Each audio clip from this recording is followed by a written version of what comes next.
Amém. Bom dia, graça e paz. Bom ter você aqui nessa manhã. Que alegria poder estar cultuando ao nosso Senhor, ao nosso Deus, junto com você, Igreja do Senhor. Amém? Deus está aqui neste lugar. Né? Quantos já puderam sentir a presença de Deus?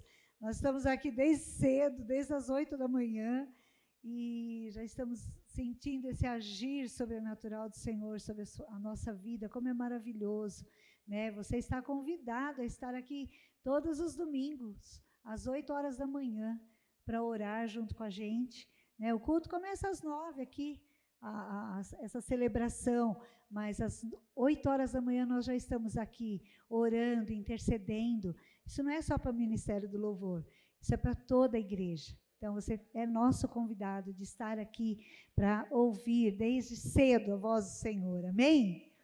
Glória a Deus.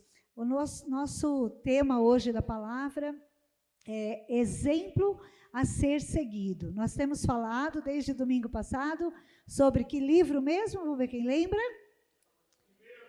Tessalonicenses, 1 Tessalonicenses. Então, eu queria que você abrisse já a palavra em 1 Tessalonicenses, lá no Velho Testamento.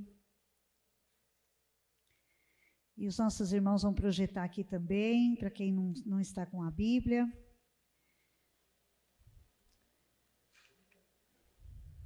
Deixa eu me encontrar aqui.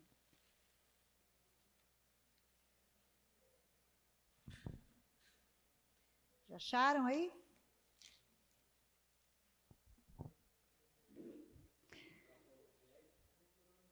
Eu falei no velho, gente, desculpa, no novo, misericórdia. No novo, Jesus. Eu tenho ensinado isso para as crianças, eu coloco lá algumas figuras, né, de histórias bíblicas, aí eles têm que falar para mim onde que está. Está no Antigo, já estou preparando eles para o seu curso, viu, Alex? Na hora que eles vierem fazer o curso, já vão estar afiados, eles vão saber, né? Porque realmente a gente se confunde. Hoje em dia, com o celular, a gente tem dificuldade de entender onde que está o livro, se está no Antigo, se está no Novo Testamento. Né? Então, por isso que eu gosto da Bíblia em papel mesmo, né? Que é bem melhor para a gente entender isso. Amém? Então, vamos lá, vamos ler o texto. Eu vou ler inteiro, porque ele é um texto curto, tá? Mas ler a Bíblia é uma bênção, como dizia um querido amigo pastor nosso, Ademar de Campos, ele dizia sempre assim, a Bíblia é uma bênção. Leia a Bíblia, porque a Bíblia é uma bênção. Amém? Paulo, Silvano e Timóteo, a igreja dos Tessalonicenses em Deus, Pai e no Senhor Jesus Cristo, graça e paz a vós outros. A minha versão é revista atualizada, não sei qual que está ali, NVI, né?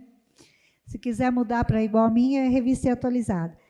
Damos sempre graças a Deus por todos vós, mencionando-vos em nossas orações e sem cessar, recordando-nos diante do nosso Deus e Pai, da operosidade da vossa fé, da abnegação do vosso amor e da firmeza da vossa esperança em nosso Senhor Jesus Cristo, reconhecendo, irmãos amados, de Deus a vossa eleição. Porque o nosso evangelho não chegou até vós tão somente em palavras, mas, sobretudo, em poder no Espírito Santo e em plena convicção, assim como sabeis ter sido o nosso procedimento entre vós e por amor de vós. Com efeito, vos tornastes imitadores nossos e do Senhor, tendo recebido a palavra, posto que em meio de muita tribulação, com alegria do Espírito Santo, de sorte que vos tornastes um modelo para todos os crentes na Macedônia e na Acaia. Porque de vós percutiu a palavra do Senhor, não só na Macedônia e Acaia, mas também por toda parte se divulgou a vossa fé para com Deus, a tal ponto de não termos necessidade de acrescentar coisa alguma, pois eles mesmos, no tocante a nós, proclamam que repercussão teve o nosso ingresso no vosso meio, e como deixando os ídolos, vos convertestes a Deus, para servistes o Deus vivo e verdadeiro, e para aguardardes dos céus o seu Filho, a quem ele ressuscitou dentre os mortos, Jesus, que nos livra da ira vindoura. Olha que lindo isso. Paulo aqui está escrevendo essa carta para os Tessalonicenses, elogiando a vida deles. Quem aqui gosta de receber elogio?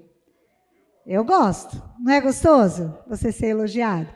Quando você faz alguma coisa legal, a pessoa vem e fala, nossa, que legal isso que você fez.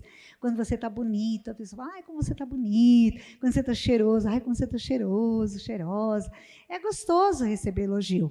E eu imagino aqui, que alegria para essa igreja de Tessalonicenses receber essa carta de Paulo. Né? Que alegria receber. E eu imagino com que alegria Paulo escreveu essa carta.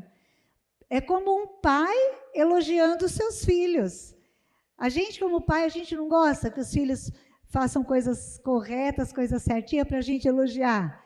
É tão gostoso a gente poder ver os filhos caminhando direitinho, sendo honestos, íntegros, trabalhadores, obedientes. É bom isso, é gostoso, né? Isso enche o nosso coração de alegria.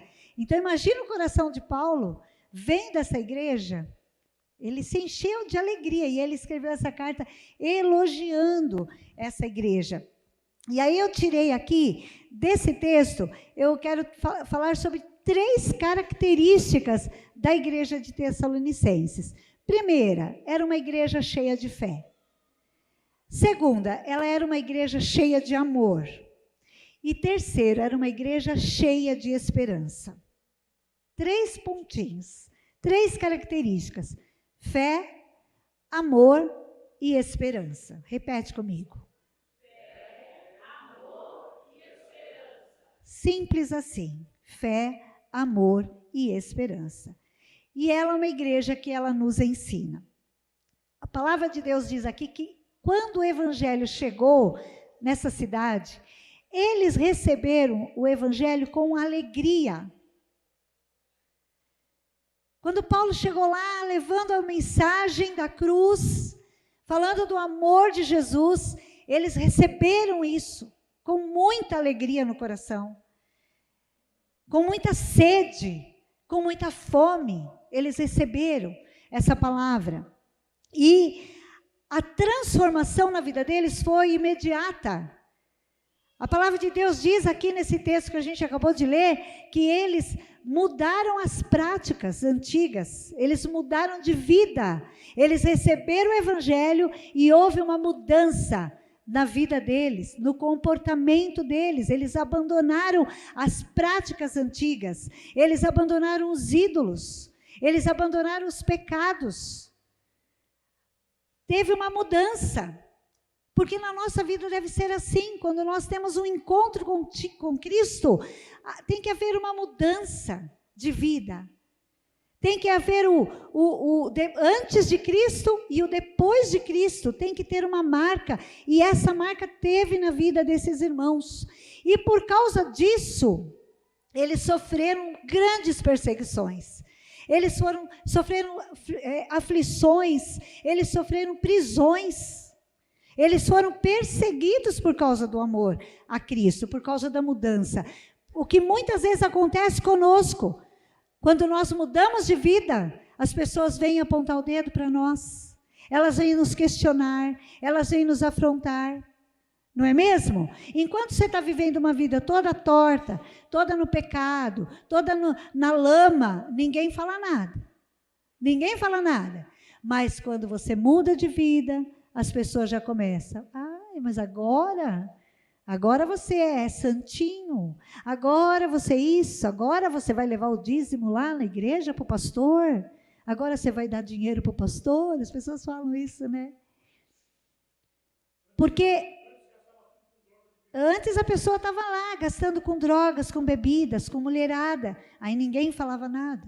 Mas agora que houve uma transformação, uma mudança de vida para o melhor, aí as pessoas começam a criticar, né, e a apontar o dedo.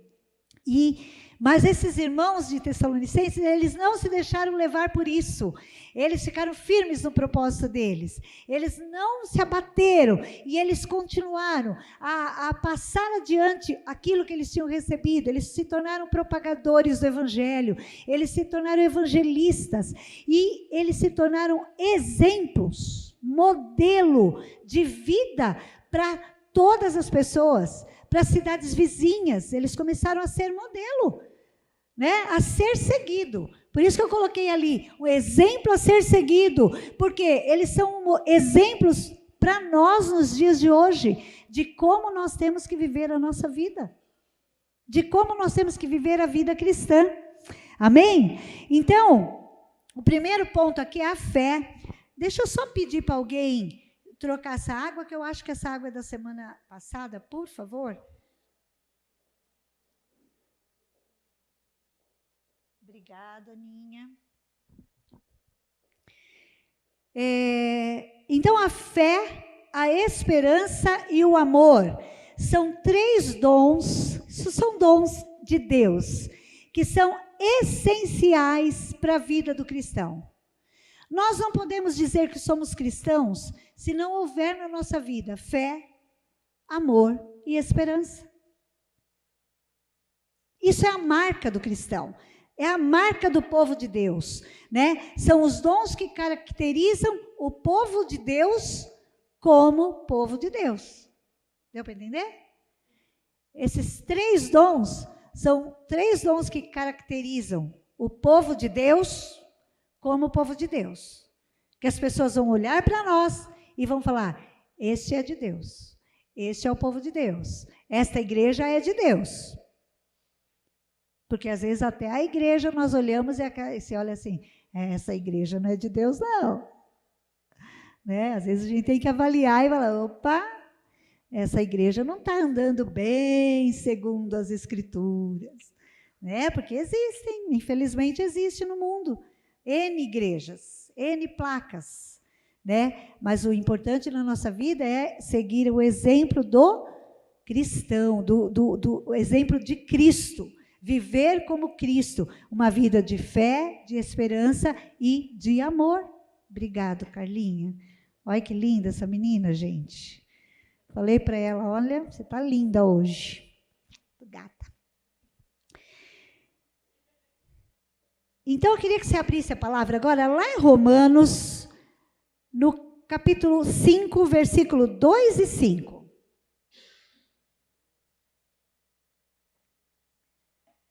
Vamos confirmar isso que eu estou falando para você na palavra de Deus, para você não falar assim: isso é a Anice que está falando, está inventando. Não, é a palavra de Deus que fala isso para a gente. Vamos lá?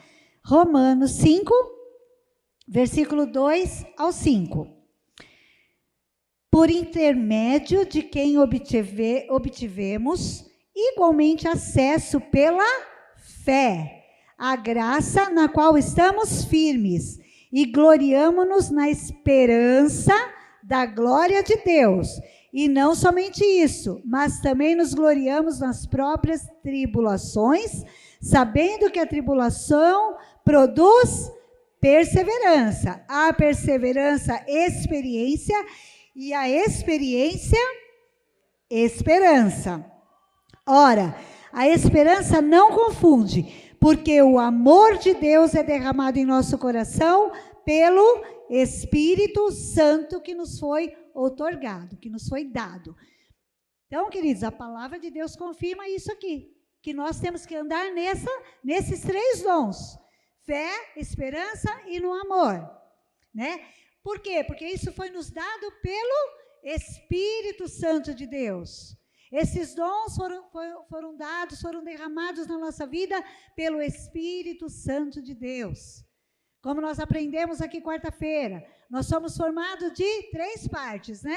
Quem sabe do que nós somos formados? Não, os que estavam aqui não respondem. Os que não estavam aqui. Corpo, alma e espírito. Você estava, mas você entendeu, né? a gente fala corpo, alma e espírito. Mas nós aprendemos aqui com o pastor Carlos na quarta-feira que nós somos formados de espírito, alma e corpo. Primeiro é o espírito, porque é o espírito que conduz. É o espírito que nos liga a Deus. É o Espírito Santo que nos faz andar em fé, em amor, em esperança. E quanto mais no Espírito nós andamos, mais a Deus nós agradamos. Quanto mais na carne nós andamos, mais nós agradamos nossa alma, né? Quanto mais a alma nós agradamos, mais andamos na vontade da carne. Né? Então, quer ter esses 3 dons na sua vida? Busque o Espírito Santo. Clame a Ele, peça que Ele te dê isso, porque já nos foi dado, a palavra de Deus diz que já nos foi dado, nós acabamos de ler aqui, está à nossa disposição, mas nós temos que desejar, querer isso na nossa vida. Agora abra aí 1 Coríntios 13:13. Agora, pois, permaneçam a fé, a esperança e o amor. Esses 3, porém, o maior desses é o amor. Então, mais uma vez, tem N versículos que falam sobre isso, mas nosso tempo é sempre curto, então a gente resume. Estou trazendo 2 textos aqui para você meditar essa semana, anote para você meditar. Então, permaneçam firmes, esses 3 dons na nossa vida, a fé, a esperança e o amor. E qual o resultado na nossa vida quando exercemos esses 3 dons? Então, agora nós vamos falar um pouquinho de cada dom. Qual o resultado que isso traz para a minha vida e para a sua vida? Então, vamos lá. A fé. A fé, nós aprendemos que a fé ela é operosa.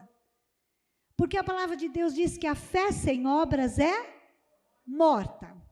Então não adianta eu ser aquela pessoa totalmente cheia de fé. Porque eu tenho fé, mas eu não faço nada. Eu não faço nada. Eu sou apenas um número na igreja. Eu não trabalho, eu não estendo a mão, eu não sirvo. A palavra de Deus diz que quem não serve para servir, não serve para viver. Não sei se é a palavra que diz ou se alguém diz. Acho que é um dito, né? É um dito. Não é você não, dito, é outro dito. É um dito popular, né? Quem não serve para servir, não serve para viver. Né? Por quê? Porque a fé, ela tem que ter obras. Ela é operosa. Nós temos que trabalhar. Nós temos que servir no reino. Abra lá a palavra em Tiago. Tiago 2, versículo 18. Abriram? Aí, já está aí. 2, 18. Mas alguém dirá, tu tens fé e eu tenho obras. Mostra-me essa tua fé sem as obras, e eu com as obras te mostrarei a minha fé. Então, quer dizer, a fé, ela tem que ser acompanhada de obras. Nós temos que servir, temos que trabalhar. Amém? Se você ler aqui na sequência, não sei se nós vamos ter tempo de ler a sequência do texto, mas eu vou tirar alguns ensinamentos aqui, porque o texto aqui na sequência, ele nos mostra 2 exemplos. Ela nos mostra o exemplo de Abraão e ela nos mostra o exemplo de Raabe. E aí ela diz aqui que o exemplo de Abraão, seguindo o exemplo de Abraão, ele teve uma fé operosa. Por quê? Porque ele era um homem... Por que ele demonstrou ser um homem de fé? Porque quando Deus pediu para ele entregar o filho dele no altar, ele sabia que Deus não ia tirar o filho dele, porque aquele filho era o filho da promessa. Como que Deus vai tirar aquilo que ele me prometeu? Então ele tinha fé. E ele teve uma obra, ele foi obediente. Qual foi a obra? Ele levou o filho dele para ser sacrificado no altar. Então foi uma fé operante. E por causa disso, Abraão foi justificado. pela fé. Ele foi justificado e ele foi chamado amigo de Deus. Olha que testemunho. Olha que exemplo para a nossa vida. De Abraão, pegar o filho da promessa, o filho que ele tanto queria, junto com a sua esposa, o filho da velhice, e levar até um altar de sacrifício. Mas por que ele fez isso? Porque ele tinha certeza que Deus não tiraria dele aquele filho. E isso agradou o coração de Deus. Por isso ele foi chamado amigo de Deus. E o outro exemplo é Raabe. Quem sabe quem foi Raabe? A prostituta. Essa mulher também foi justificada pela fé, porque ela acolheu na sua casa os 2 homens de Deus que tinham ido vigiar aquela terra, a cidade. Ela guardou eles, ela escondeu eles ali, para eles poderem fugir. Depois ela mostrou um caminho por onde eles pudessem fugir. E por que ela fez isso? Porque ela creu no Deus daqueles homens. Ela creu que ali poderia ser a salvação dela. Ali tinha no coração dela fé e esperança. No coração de Raabe tinha fé e esperança. E por causa disso ela foi justificada. Ela foi justificada. Ela teve a vida dela transformada. Ela teve a família dela salva. E ela se tornou parte da genealogia de Jesus. Ela entrou na genealogia de Jesus. Uma prostituta. Olha só. Mas por quê? Porque essa mulher teve uma fé operante. Ela fez algo. Ela saiu do comodismo. Ela saiu do conforto. Ela correu risco. Ela correu o risco de vida. Se descobrissem que aqueles homens estavam escondidos na casa dela, ela poderia morrer. Mas não, ela não se preocupou com isso. Então ela guardou aqueles homens e ela por isso foi justificada, foi salva. Fé operante, queridos, fé operante. Nós temos que trabalhar, olha o versículo 26 aí. Porque assim como o corpo sem espírito é morto, assim também a fé sem obras é morta, como nós já falamos aqui. Um corpo sem espírito é morto. Você já viu todo mundo aqui já foi em velório. Não tem espírito ali, só tem o corpo. Você pode dar 1000 ordens ali para aquela pessoa que ela não vai... Você pode xingar, você pode ofender, você pode elogiar, você pode chorar, você pode dar flor, você pode dar presente. Acabou. Não adianta fazer mais nada, está morto. O espírito não está mais ali. Só está o corpo. Da mesma forma, a nossa fé sem obras é morta. Quantas vezes nós vemos tantas coisas para ser feita e nós não fazemos nada? Né? Nós temos que ter o desejo de trabalhar. Exercer a fé é resultado de uma vida de obediência a Deus e de plena confiança nele, mesmo nos momentos difíceis. Né? É um ato que nos leva à vitória sobre os desafios da nossa vida. Então, nós temos que exercer a fé acompanhada das nossas obras, do nosso trabalho. Mas existem tantas lutas, existem tantas dificuldades, existem sim para todo mundo. Não é fácil para ninguém. Todo mundo tem lutas, todo mundo tem que trabalhar, todo mundo tem casa, todo mundo tem filho, todo mundo tem. Todo mundo tem família para cuidar, para sustentar. Todo mundo passa por momentos difíceis na vida, por momentos de doenças, mas isso não pode nos impedir de servir a Deus. Isso não pode nos impedir de trabalhar, de arregaçar as mangas e servir no reino. Porque Deus espera isso de nós. Que a gente trabalhe, que a gente faça algo para o Senhor. Aquele povo de Tessalonicenses, eles saíram evangelizando. Eles não ficaram com aquela mensagem só para eles, guardada só para o coração deles, não. Eles foram proclamar o Evangelho. Eles foram anunciar o Evangelho. Aquilo que eles receberam, eles foram dar para outros. E assim nós temos que fazer. Recebemos, temos que dar. Porque quando você dá, você se esvazia para receber mais, para se encher mais. Agora, quando nós só recebemos, nós vamos só engordando, inchando, e quem come demais passa mal, né? Fica vomitando. Aí você se torna aquele crente reclamão, aquele crente que tudo na igreja nada tá bom para você. Ai, o louvor hoje não estava muito bom.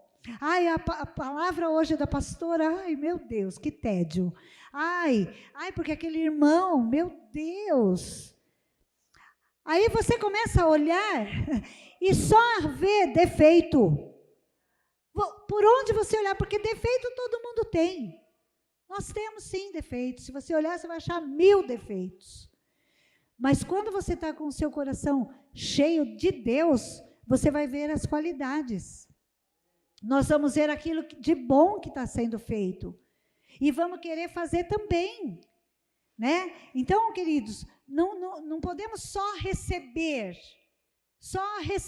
as palavras, só receber a bênção, só receber o louvor. Temos que dar também. Então, quando você sai daqui, na sua semana, você tem que compartilhar com quem você tiver, falar do amor de Deus, falar daquilo que o Senhor tem feito na sua vida. Essa é uma fé operante. Você vai estar trabalhando em prol do reino. Chegou na igreja, poxa vida, como que eu posso ajudar? Eu quero colaborar com o café da manhã. Traz 2 pãozinhos, traz 1 litro de leite. Você está ajudando. Poxa, eu quero trabalhar, eu quero ajudar no mercadinho do amor. Quando você for fazer sua compra, lembra do mercadinho do amor, traz 1 litro de óleo. Isso é fé operante. Fé que nada vai te faltar. Eu creio que eu vou dar e nada vai me faltar. Deus vai suprir a minha necessidade. Porque Deus é fiel. Ele é fiel. E você vai estar se esvaziando. E quanto mais você dá, mais você tem. Quanto mais você dá, mais você tem. Quantas vezes a gente está lá com o nosso guarda-roupa abarrotado de roupa que você não usa? Está lá. Nem cabe. As gavetas já estão assim, ó, saindo para fora. E você não pensa num irmão que não tem. E quando eu falo isso, é para você dar o seu melhor, viu? Não é para dar roupa rasgada, porque a gente não usa roupa rasgada, nem manchada. Não é verdade? Quem aqui usa roupa rasgada? Hoje em dia usa, né? Tem umas modas hoje de roupa rasgada. Mas aí é uma moda, né? É uma moda.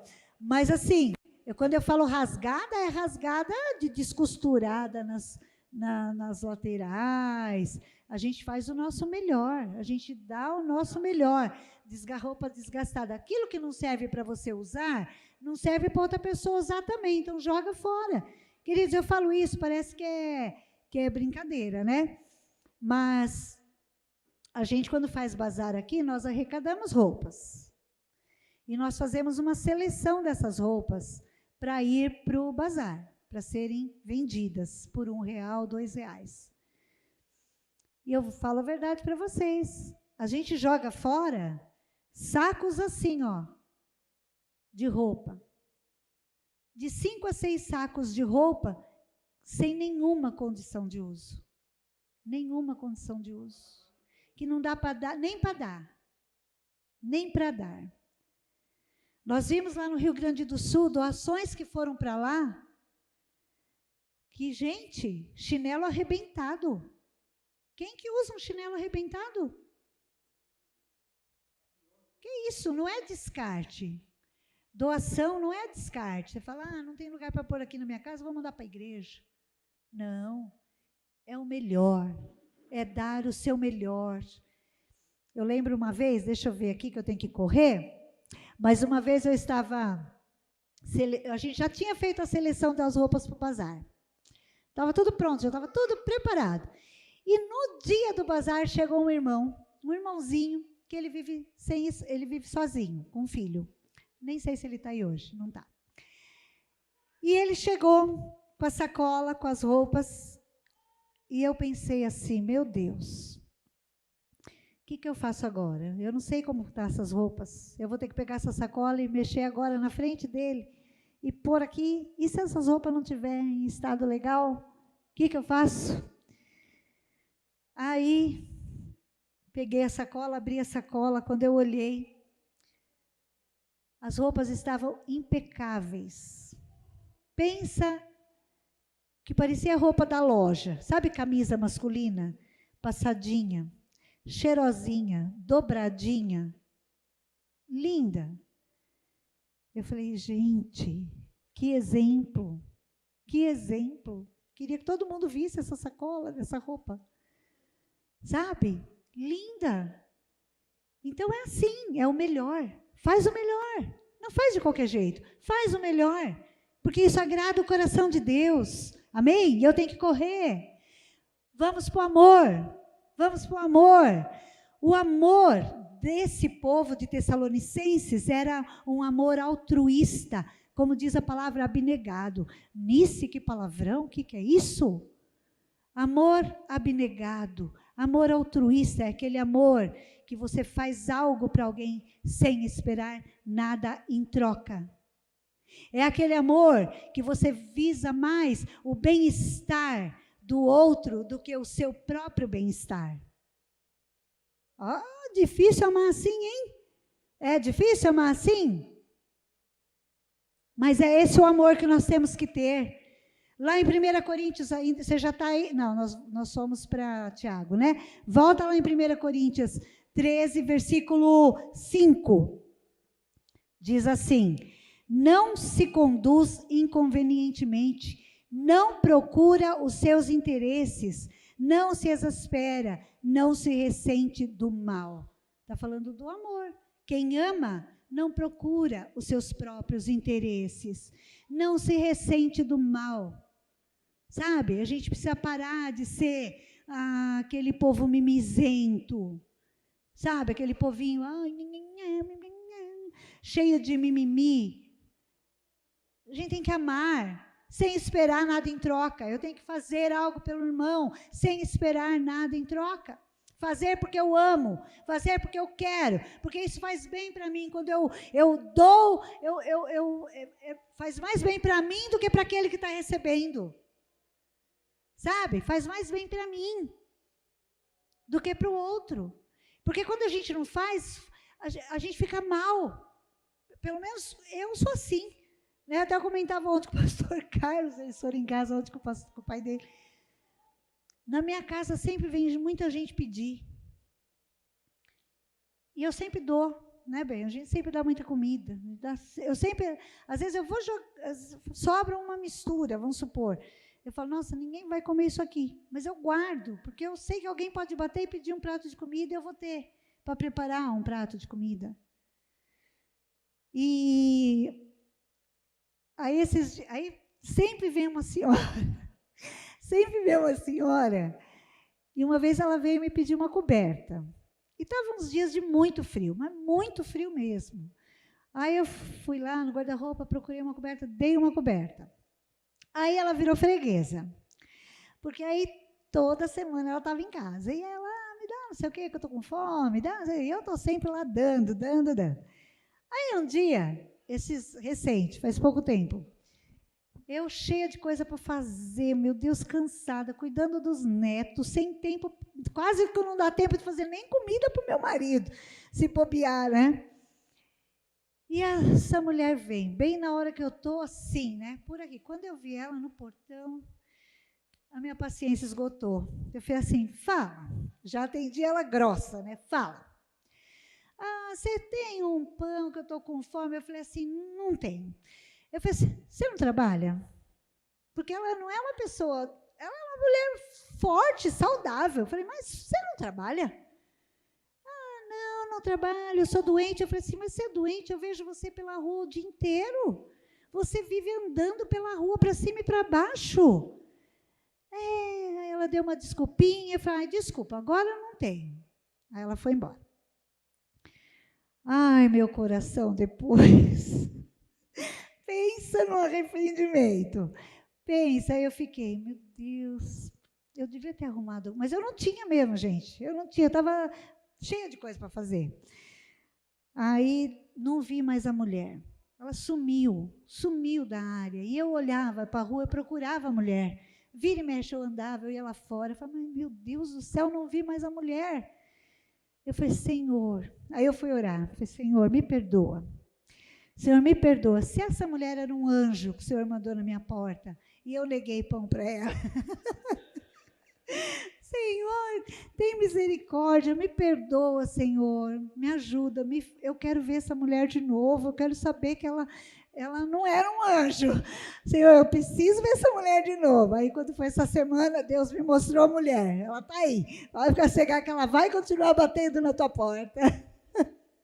Então, queridos, é o amor.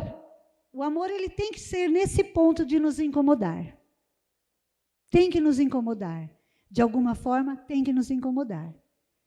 Eu tenho que olhar para o meu próximo e amar. Porque o amor, ele vem de Deus. Não adianta eu falar que eu amo a Deus se eu não amo o meu irmão. Como o nosso pastor falou, o apóstolo falou hoje. Fala para o seu irmão, eu amo Jesus que está em você. Né? Eu amo Jesus que está em você, porque é o amor de Jesus em nós. E o nosso maior exemplo de amor é o nosso Deus. Lá em João 3,16. Que diz lá em João 3,16? A igreja. Mas vocês universitários, vocês se apressam em responder. Deixa aí. Brincadeira, pode falar, vai.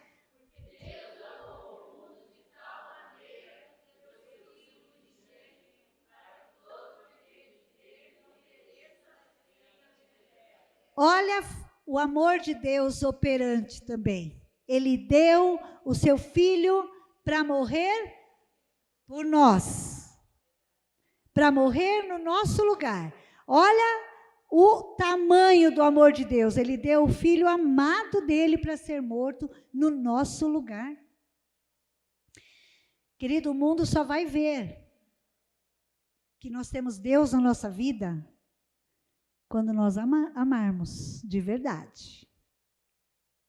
Se você tiver amor dentro de você, o mundo vai ver que você realmente é de Deus, que você ama a Deus. E os tessalonicenses, eles entenderam esse amor, eles entenderam isso, eles se ajudavam, porque virou um tumulto, quando chegou o evangelho ali em Tessalonicenses, virou um tumulto, porque as pessoas começaram a mudar de atitudes, a mudar de comportamento, então virou um tumulto, virou a perseguição, aflições, prisões, e aquele povo começou a servir, a amar, a acolher uns aos outros, a ajudar uns aos outros, porque havia neles o amor, agora sim, havia no coração deles o amor de Deus, o amor abnegado, aquele amor que quer ver o bem-estar do outro. É o amor que não espera receber nada em troca. É esse o amor, queridos, que une a igreja. Você quer ver uma igreja unida? Você quer ver uma igreja forte? Uma igreja sólida? Tem que haver amor. Não é só na vida do pastor, do líder, esses que tem que amar. E a igreja só tem que receber o amor. Não, vocês recebem o amor e dão o amor. Todos nós temos que ter esse amor. Aí sim a igreja vai ser uma igreja forte. Uma igreja que as portas do inferno não vão prevalecer contra ela. A igreja vai avançar, não importa quantas perseguições vierem, não importa quantas tribulações vierem, quantas aflições vierem, porque vai vir, tá? Não vou iludir você não, vai vir, sempre virá, mas nós seremos mais que vencedores, porque o amor de Deus vai estar em nós, amém? E terceiro, a esperança. Eu creio que a esperança é um dos mais excelentes dons, porque é a esperança daquilo que está por vir, daquilo que está por acontecer, é a esperança do futuro. Principalmente hoje nós temos que ter esperança do futuro, porque hoje está desesperançoso, né? Quando a gente olha para o mundo hoje, se você olhar, a gente fica desanimado. sem nenhuma esperança. Você fala, acabou. Olha como nós estamos vivendo, olha como que está a situação do nosso país, olha a situação do nosso governo, olha como que está, para onde o mundo está caminhando, tantos ensinamentos errados, tantos distúrbios de comportamento, tantas coisas assim absurdas acontecendo, totalmente contrários à palavra de Deus. E aí você fala, se você olhar com os olhos naturais, a gente não tem esperança. Mas quando nós olhamos com os olhos do Senhor, com os olhos da fé, essa esperança ela brota dentro do nosso coração. A esperança, saber que nós estamos aqui, mas é passageiro, logo nós vamos ter uma vida inteira, uma vida na presença do Senhor, a vida eterna com Cristo. Olha só, nós temos que olhar para isso, nós temos que trabalhar aqui nessa terra, enquanto nós estivermos neste mundo, nós temos que ser a luz desse mundo. Nós temos que viver em fé, em amor, em esperança e levar isso para as pessoas. As pessoas têm que olhar para nós e ver Jesus na nossa vida. Tem que ver a luz de Jesus na nossa vida. E tem que ver essa fé na nossa vida. Para que essa fé passe para elas, para que elas também tenham essa esperança. E então, enquanto nós estamos aqui, nós temos que viver como a igreja de Tessalonicenses, seguindo o exemplo deles e sendo exemplo para a nossa sociedade, sendo exemplo para a nossa família, sendo exemplo para os nossos amigos no nosso trabalho, sendo exemplo aonde nós estivermos, sendo referencial. Queridos, o mundo precisa de referências. Essa semana eu fui no açougue, eu e o Luiz, nós fomos no açougue, e aí eu comprei algumas coisas e deu R$112. R$112. Aí a menina passou, eu falei débito, a menina passou, eu passei a senha e tal. Aí é raro eu erguer o papelzinho para ver valor. Eu sempre confio. Sabe, quando você sempre confia no que a pessoa pôs lá, você digita a senha e boa. Eu peguei com o dedo e fiz assim, no papelzinho, estava R$12. De 112, ela me cobrou 12. Aí eu falei assim, quanto você me cobrou? Ela, 112. Eu falei, não, filha, você cobrou 12. Aí ela levou um susto. Ela fez assim, ai, nossa, muito obrigado, isso ia sair do meu bolso. Eu falei assim, eu sei que ia sair do seu bolso. Aí ela cobrou o restante, a diferença, e ela agradeceu várias vezes. Ela falou, muito obrigada, viu, pela sua honestidade. Aí eu fiquei pensando, a que ponto nós chegamos de alguém ter que te agradecer pela sua honestidade? Honestidade tem que fazer parte da nossa vida, do nosso caráter. Não tem que ser motivos de elogio. Nós temos que ser honestos e ponto. É caráter. É caráter. Nós temos que ter caráter. Ser exemplo para as pessoas. Isso é exemplo. Eu tenho certeza que essa atitude deve ter marcado a vida daquela moça. Mas nós temos que ser exemplo, referenciais. Porque muitos poderiam ali falar, poxa, me dei bem. Era 112, paguei 12. Isso, olha que milagre de Deus. Olha, já pensou? Sair achando que foi um milagre de Deus? Não. É a oportunidade que Deus nos dá de mostrar que nós somos povo de Deus, que nós somos dele, que nós vivemos uma vida de amor, de esperança, de fé, né? Porque eu poderia ter prejudicado aquela moça, não é verdade? Se eu não tivesse falado nada, ia sair dali com uma consciência pesada. Queridos, o mundo precisa de referências. Seja a referência que o mundo precisa. Sua família precisa de referência, de exemplo. Seja o exemplo que a sua família precisa. Essa igreja era assim. Ela era uma igreja firme, ela seguia aguardando a volta de Jesus. A esperança nos encoraja a olhar para o futuro com fé e com otimismo. Sabe? Nós temos que olhar com fé e com otimismo e proclamar isso com a nossa boca.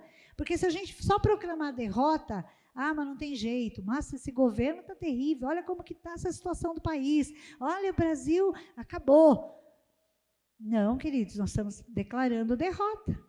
Nós temos que ter esperança de melhora, vai melhorar, Deus vai agir, vai acontecer o sobrenatural, né? Isso é momentâneo, é passageiro, e temos que transmitir essa esperança para as pessoas. E enquanto aguardamos, né, essa volta do Senhor, a nossa vida tem que ser uma vida de testemunho aqui nessa terra. Temos que testemunhar. Olha os irmãos de Tessalonicenses, servindo de testemunho para nós até os dias de hoje. Até os dias de hoje estão sendo modelo para nós. Um modelo, um exemplo a ser seguido. Abra lá em Lamentações, é o último texto que a gente vai ler hoje. Lamentações.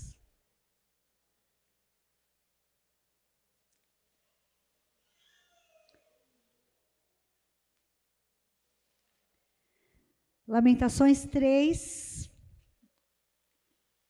versículo 21.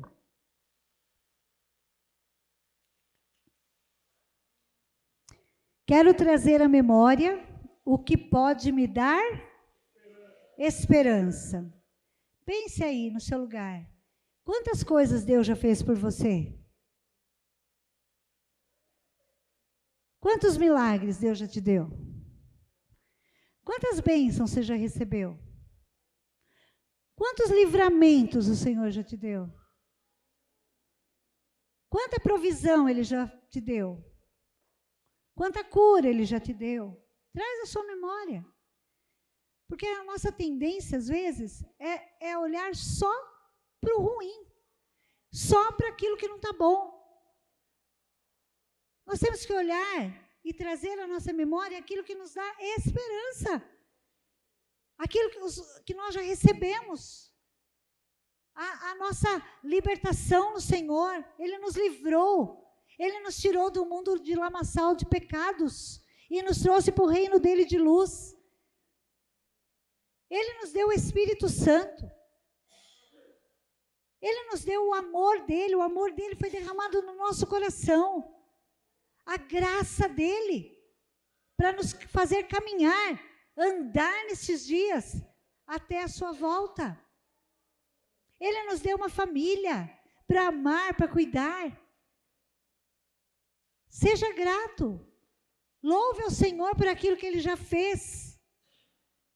E tenha um coração cheio de fé, de alegria, de ânimo, para aquilo que está por vir. Para aquilo que ainda virá.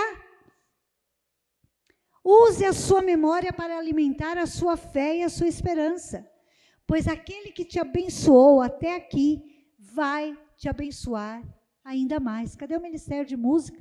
Me ajuda aqui, o Ministério de Música, pode subir. Queridos, vamos usar a nossa memória para coisa boa. Faça um exercício diário na sua casa.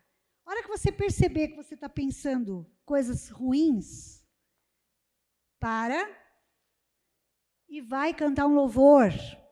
Vai ler um texto da palavra. Há um tempo atrás, alguns anos atrás, eu entrei numa fase de início de síndrome do pânico. E algumas vezes eu sentia tanto medo de alguma coisa, de alguma situação, que eu chegava a ir para o hospital, tomar soro, de tão ruim que eu ficava. Situações que fugiam do meu controle. Sabe aquela coisa que você quer ter o controle de tudo na sua mão? Você quer fazer tudo, saber tudo. Então, algumas situações que surgiam, que me tiravam do controle, eu começava a passar mal fisicamente. Começava a passar mal, a ponto do meu marido ter que me pegar e levar para o hospital para tomar soro. E eu não sabia o que era isso, que eu estava sentindo. Aí um dia, eu conversando com eu trabalhava na época, Eu estava atendendo uma senhora, uma moça, ela era psicóloga, e eu comentando com ela esse meu sentimento, ela falou assim: isso é síndrome de pânico. Quando ela falou para mim, isso é síndrome de pânico, aquilo caiu dentro de mim de uma forma tão ruim. Eu falei assim: como assim? Eu estou com síndrome de pânico? Se eu tenho isso, eu não estou confiando em Deus? Ela falou assim: você precisa de tratamento.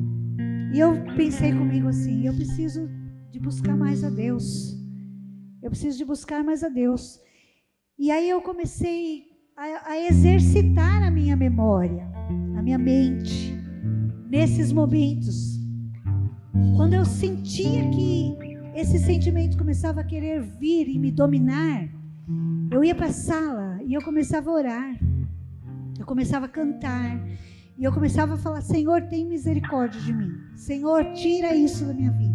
Senhor, tira esse sentimento ruim que eu estou sentindo, porque Tu és a minha paz. O Senhor é a minha força. O Senhor é a minha alegria. O Senhor é aquele que cuida de mim. E eu começava a orar e eu sentia que aquilo ia saindo. E eu começava a ficar bem. E eu não precisava ir para o hospital. Eu falei: esse é o caminho. Esse é o caminho. Porque quando nós nos enchemos de fé e de esperança, nós não caímos depressivos numa cama, nós não ficamos prostrados, nós não vamos ficar dependentes de remédio a nossa vida toda, porque o Senhor vai cuidar de nós, Ele é que nos cuida, amém? Vamos nos colocar em pé.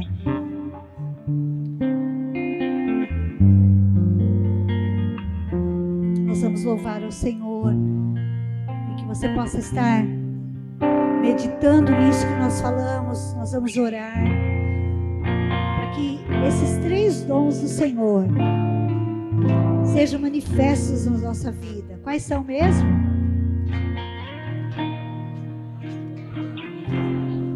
Fé, amor e esperança. Se você não lembrar de nada do que eu falei hoje, só lembra disso: fé, amor e esperança. Só isso. E busque em Deus fé, amor e esperança. Amém? Se tu olhares, Senhor,